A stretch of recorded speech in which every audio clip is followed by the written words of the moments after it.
Halo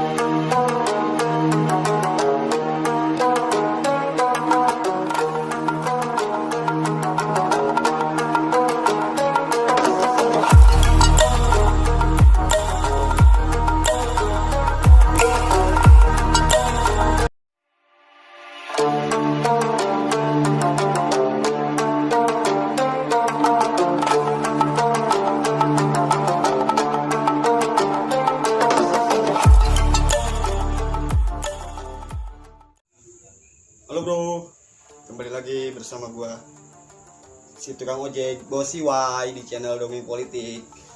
Biasa kita sambil ngopi bikin video, ya kan, kita ngebahas masalah politik.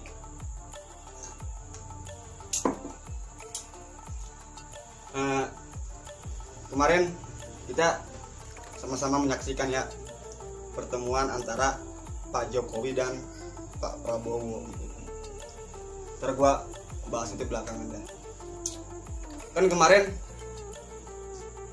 kejadian Pak Wiranto itu kan di tikam gitu. Harusnya masyarakat Indonesia itu perhatiannya tertuju pada Pak Wiranto, harusnya kan. Tapi seperti ada skenario dari Tuhan gitu kan. Nah, selang beberapa saat kejadian Pak Wiranto, lalu bertemulah Prabowo dan Jokowi gitu. Jadi masyarakat itu perhatiannya teralihkan, iya kan? Tadinya perhatian sama Pak Wiranto, lalu teralihkan ke masalah pertemuan Prabowo dan Jokowi kan gitu.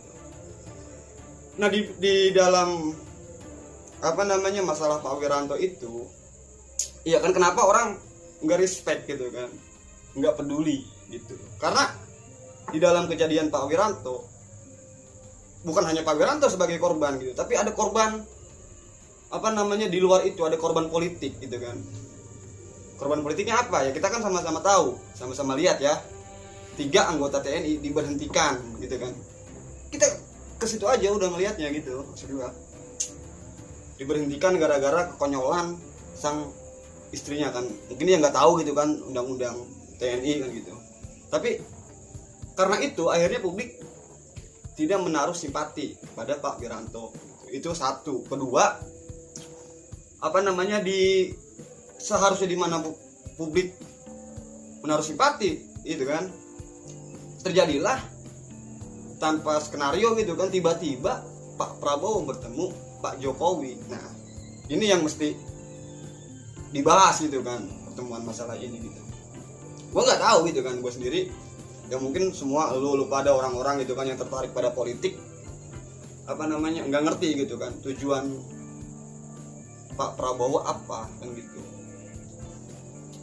Karena yang gue tahu Pak Prabowo itu adalah ahli strategi kan, mantan Mangkostrat gitu kan. Jangan kan dia strategi politik gitu kan, dia biasa strategi perang gitu kan.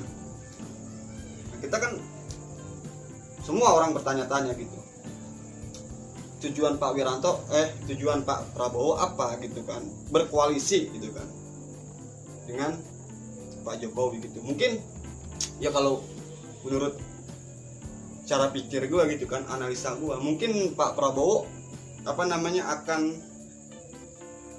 mendetoks ya kan racun-racun yang ada di dalam tubuh pemerintahan Pak Jokowi gitu. Jadi dia mendetoks racun-racun gitu kan yang selama ini merongrong gitu loh, bermain busuk di dalam pemerintahan Pak Jokowi gitu. Atau mungkin Pak Prabowo menjadi racun itu sendiri gitu kan, untuk ngebunuh gitu kan, untuk ngebunuh orang-orang jahat yang ada di pemerintahan Pak Jokowi. Itu sebenarnya kalau gue sih ke situ gitu cara pikir gue gitu. Tapi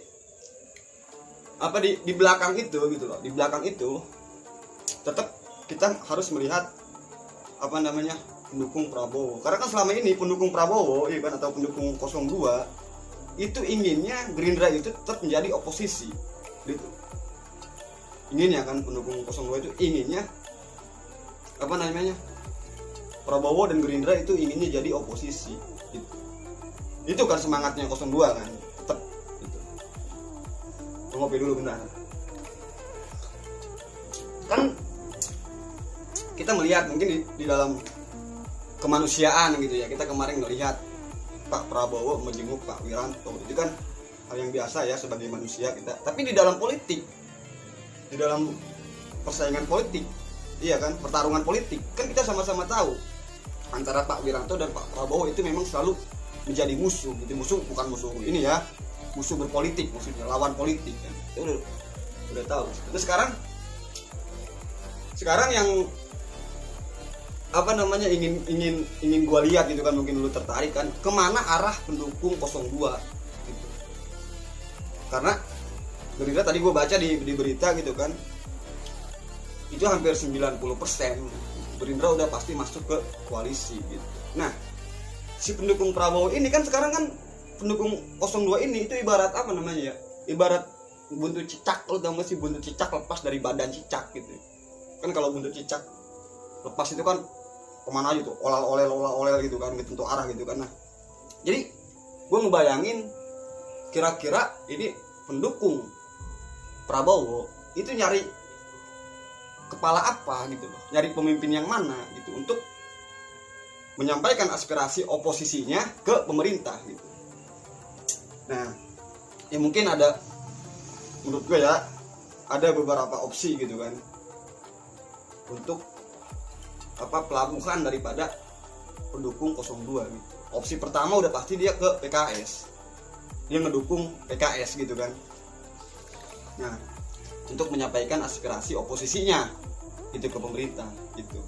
Nah, opsi kedua udah pasti larinya ke Rocky Gerung, udah pasti, karena kan yang selama ini konsisten jadi oposisi kan Rocky Gerung ya, di luar partai gitu kan, pasti ke Rocky Gerung gitu untuk apa namanya, mendukung gitu untuk menjadi oposisi, pasti ke Rocky Gerung gitu. Nah, konsekuensi yang diambil Pak Prabowo dan Gerindra itu kalau kata gua sih kayak judi.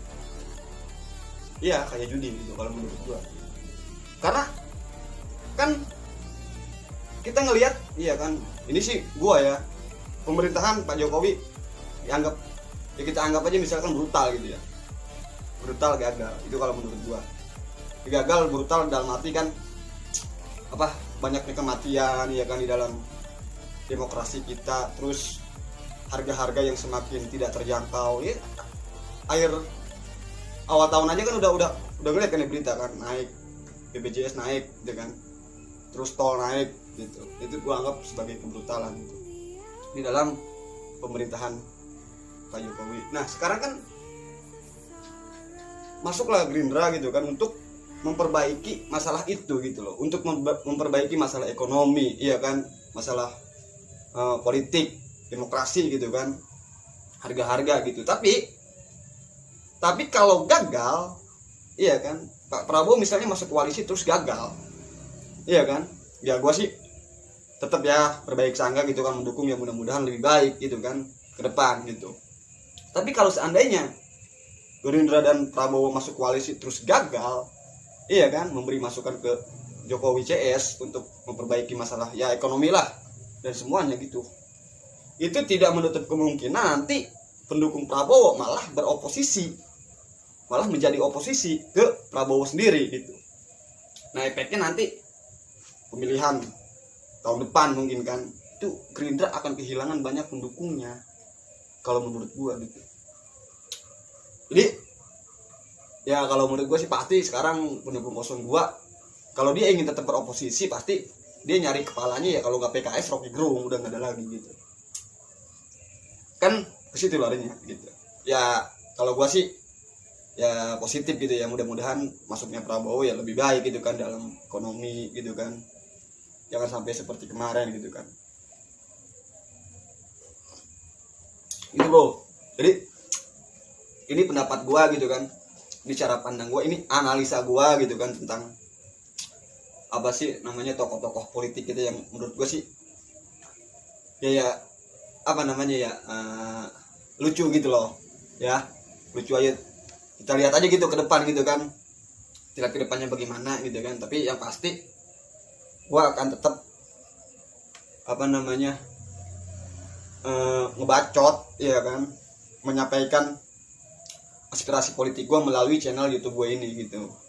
Jadi kalau lo apa namanya ya punya pemikiran sama seperti gue gitu kan, ya nggak apa-apa gitu, mengkritik apalah ke channel gue nggak apa-apa, gue terima gitu ya.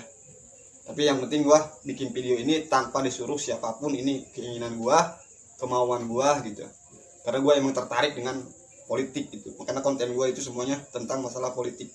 Oke bro, dah, makasih, jangan lupa ngopi.